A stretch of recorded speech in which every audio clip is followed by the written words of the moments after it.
Godfather abyeganye wagende wa Kibanda agende London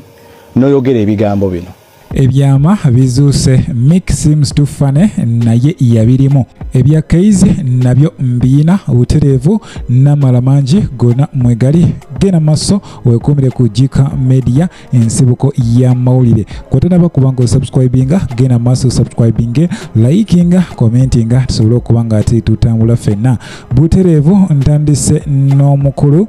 Godfather munange ona bulijjo tumanyi tatya danger naye ku luno atiddemu jukira omukulu amanyiddwa nga Virota emabegakawo mu interview emu yavayo n'ategeezanga munange Godfather yavayo n'amulumba n'amugamba nti musiyazi era munange atunda ki atunda ebintu ebyo mukwano gwange byotegedde wabula Godfather avuddeyo n'abyegaana n'agamba nedda muvubuka nze bye bintu sibyogeranga ko bampayiriza bakozesa fake account zino zize zikozesebwa tujjukirako n'omukyala Juliana Kanyomozi kyamutuukako kussa n'omukulu Shakibu era ng'ono mwami wa Zari Asani naawe weewulirireko ndaba ku posts zange wa Godfather njimanya jazira videos nazijja ayogera nyo manya ayogera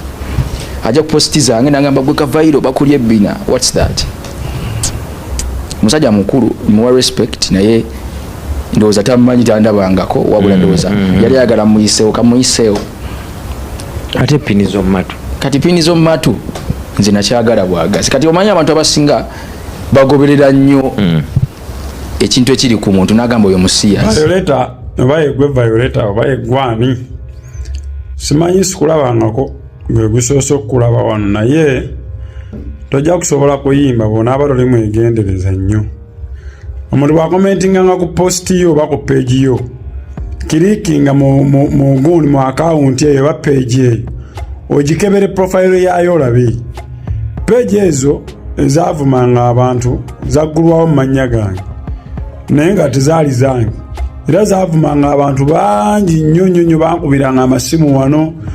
naye kyamukisa mulungi Facebook yaziggalawo zonna nga bwe zaali zagguddwawo waliwo akasajja awo kenfunyiza nenkakendeezaako kampi nnyo kalinganga kino ekicupa ky'amazzi gano aga West Lake kampi kalinga ekicupa ky'amazzi ekya West Lake be baali bakoze gundi eyo nga bo bagimanyi nti ba strategy esobola okunviirako oba okukakkana oba ki kuba kangezaako buli wamu ne kakizuula ntekamalaako aye ne gye kali yonna nenkafunyizaayo yonna kati obulamu bukazi buwalidde ne kalowooza okukola ebyo era bye baggulangawo ezo page zaali nnya nga zigenda zivuma abantu ba MP ba minisita ba artists baani ngawo kamanyi nti kagezaako okunoonya how the world to turn against me naye twakirwanyisa ne kivaawo kati goba tasobola kwegendereza kituufu ani akuvuma bwe lwakubola byerinnya notandika kuwalirira muntu akijja kuzibuwaliramu bakati oba oli ebisiyaga nze binkwatirako wa nzisirawe binkwatirako kubanga ene case etali passive ndi goba okikola kisobola okujja nekinkosa zenuma ebintu byesiwa nnyo time yange oba oli ebisiyaga oba bakulya ebisiyaga oba nzisiraba nnyo ebiyingiriramu tebinyamba tebinkwatako buli bulamu bwo dreams zo goals zo kale ebigwamanyi naye so si buli kyolabye nti olina okugenda n'owalalira ojja kuwalalira omuntu ate oswale ku nkomerero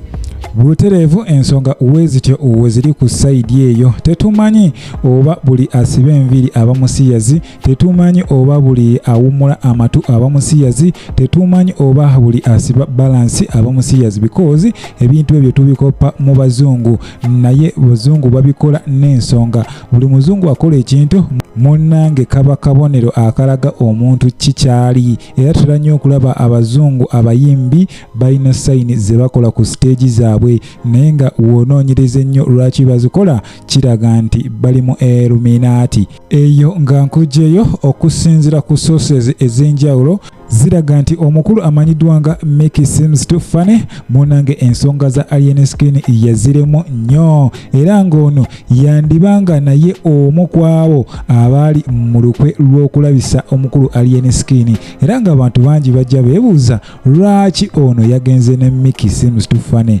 era tujjukira omukulu ono Make Seems Too Funny yagenze nga akolanga manager wa alien skin wabula nga womanyi nga oyagala okukola omuntu ekintu kyonna oyina kuyitira mu abo abamuli okumpi naye kati tetumanyi oba Seems Too Funny ono ali ku kituufu era nsaba owulire ku bigambo bino. Bonna bw'otunula nga you see my face asking you these questions wagende wa Kibanda ng'agenda e London noyogera ebigambo bino mwana nze dream yange UK nze nyonyi yange yokka destination UK ne bw'ŋŋamba ogenda nga ndi bwereere naye olaba Kibanda ogoba UK. Did you say those things or you didn't say those things? Kati bw'obanga otegese Dubai baliyo bagamba nti mwana omusajja olaba agoba e London ne mugira mumuweereza tiketi ayinza obutazitegeerera mumuweereze tiketi nga si za ddala. Nze ku airport nnya mutwalo oggula obuguzi amafuta n'ekinaba kyetaagisa kutuuka Dubai ku Saturday tujja kutuukayo naye temusooka kugula tiketi za ddala ayinza oziguba ssente ne zifa. Kati akasajja kali ne kajja ne kajjulirizawo kali ak'omuntu akagalubindi kagamba omusajja atuguza tiketi za mirundi 2 kayogedde bakoza sene beka mu tiketi kayogedde ndi bakoza sene meka kayogedde ndi bakoza sene meka kadate miki n'ekirala ekiyinza ekigenda okukulya omanyi topamanga bakasitoma abo gye babeera wagenda n'ogamba bakasitoma abo sebanyi bali Dubai bagenda ne bapama mu bubaketi mu butanda ojjukidde ekigambo ekyo ng'okyogera nze sikugoberera but all I know you have a lot of fools that follow you. I don't follow you. I'm not a fool. Bakozesa milioni 3 milioni 3 bali bagenda mu ggulu milioni 3 ozimanyi 30 million that is 6,000 pounds paundi kakaaga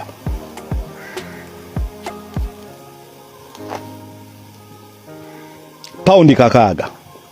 paundi milioni 3 bali mabade babukingira bagenda mu ggulu obutereevu emboozi bwetyo weri ku sayidi eyo ye omukulu alien skin yavuddeyo n'ekintu kino akitutte ize tukimanyi bulungi omusajja awuliriza ensonga n'asirika n'alowooza nnyo era atatera kukola kintu nga talowoozezza era n'omusomesa we yavaayo n'ategeeza nga we yali omugezi ennyo mu kibiina ono nga buli kyakola weewuunya n'ogamba yakikoze era nga tuzze tumulaba mu interview ez'enjawulo ayanukulamu ebyo byayagala okuddamu wabula si ebyo byoyagala akuddemu so respect for that alien skin byo ebya Keizi munnange kyazuuse nti musajja mukulu ono abadde afuna akasimbi katono musajja mukulu ono abadde aweebwa akasimbi katono ate nga akola n'amaanyi okubeezaawo omulimu gwe nga omukozi ku mukutu kwabadde akolera wabula ono akasimbi kabadde tekamusobozesa kulabirira famire ye ng'omuntu nakwekulaakulanya ng'omuntu jjukira buli wookula obuvunaanyizibwa bweyongera kitegeeza n'ennyingizayo oba olina okugyongerako oba okugigattako era ebiriwo okuva mu sources ez'enjawulo kiraga nti musajja mukulu ono yasazeewo agende anoonye greener pastures asobole okuba nga munange atambulira mu bulamu obweyagaza butereevu mukwano gwange nenkujjukiza nti obadde ku KIKA Media ensibuko y'amawulire bw'otanaba kuba nga osubscribinga genda maaso subscribinge likinga commentinga tusobole okuba nga tutambula ffenna saba mukama katonda abankuumire mweraba